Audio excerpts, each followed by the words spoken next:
I think this is just the first step of many where Austin will assist us. Austin knows how Houston goes is how the state of Texas goes.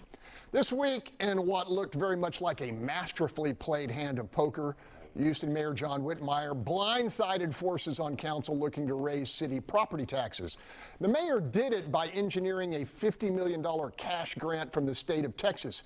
Money approved by Governor Greg Abbott, Lieutenant Governor Dan Patrick, and House Speaker Dade Phelan, all Republicans, and all Whitmire's colleagues during his 5 decades in the legislature. Wednesday's stunning announcement prompted Councilmember Sally Alcorn and allies to withdraw and replace their proposed tax hike with words of gratitude. And Mayor, again, just appreciate the Hail Mary. Not that I didn't have faith in you. You have relationships, Mayor. Thank you for bringing in this Hail Mary this morning. We are so incredibly grateful. Thank you for not avoiding the problem. It's not coming at fiscal peril to us because you went to Austin and you got the money, and I'm very grateful. So in a year when Harris County is jacking up tax bills on home and business owners by an average of 15% without voter approval, the City of Houston is holding the line and making the hard choice of living within its means. Gary, that's got to be refreshing for you. Well, it is, and I give all the credit to Mayor Whitmire.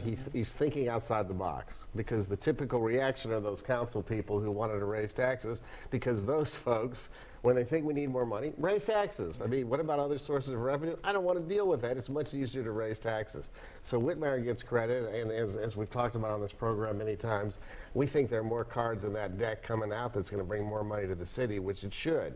And Whitmire's thinking, again, outside the box. These people who want to always raise taxes, voters, need to vote them out of office, because they just want to get in your pocket. Sergio, I called it a masterfully played hand of poker. Thoughts? Oh, absolutely. I mean, I don't think the councilman had the votes anyway to raise the taxes. But the other issue is that, like we stated before, if you work across the aisle, you're going to get things done. If you're in the far right or the far left, things are just going to be stifled. There's no progress. But if you work together, you're going to have some progress. This is a perfect example of that. Working across the aisle with moderate Republicans, moderate Democrats, we get the job done. And let's keep working. And let's stop all this waste and corruption in our city before we even raise taxes. Holly, you keep an eye on City Hall. Yeah, so this is an incredible political coup for John Whitmire, and he did what he promised he was going to do, work with the Republican leadership in Texas to try to get resources for the city of Houston. And I really like the fact that he says, wait a minute, we're going to audit, we're going to root out corruption in the city of Houston, and he's doing a really good job at this. We only wish that there were someone doing the same thing at Harris County, which has yet another scandal where we have indicted employees who are running a bribery scheme. All right, Nan, Diane, jump in here. Okay, well, you know what? I felt like Mayor Whitmire came in as Zorro.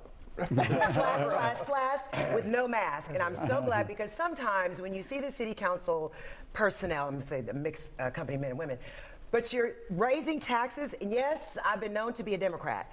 However, we cannot consistently go back to raising taxes on the people, or they're going to tax you at the polls and you're not going to get reelected. You should be afraid of the people who put you in office, that you have to be held to account. So if you want to say, oh, congratulations, Mayor Whitmire, way to come in and save the day, how about assisting Mayor Whitmire in finding what the corruption is? Where is the money? Where have all of the dollars gone to? Have his back on that instead of rushing to put money on the tops of the backs of the citizens to pay more. Do more with your earnings so that we can save ours. Stay in office by voting for what the people want. All right, Bill. Mayor Whitmire was very gracious and very grateful to Sally Alcorn for laying out the fiscal challenges facing the city. Challenges he'll probably ask the voters to help him solve next year, but with their buy-in and their approval. Yeah, so let me make one thing clear. Even without increasing the tax rate, the average homeowner's taxes for the city is going to go up by about 5% this year, well above inflation that we're experiencing currently. Look, I am not going to support any tax increase as long as the city of Houston is giving away $1 billion a year of its sales tax to Metro. That is absurd. I'm not going to support a tax increase when we're giving away $250 million to the TERS. By the way, This tax increase they proposed, a big chunk of it would have went to the TERS, the last place I want more money going to. You know, until we look at some of these other things, I'm not going to support a tax increase. We'll be keeping an eye on it. Amen. All right.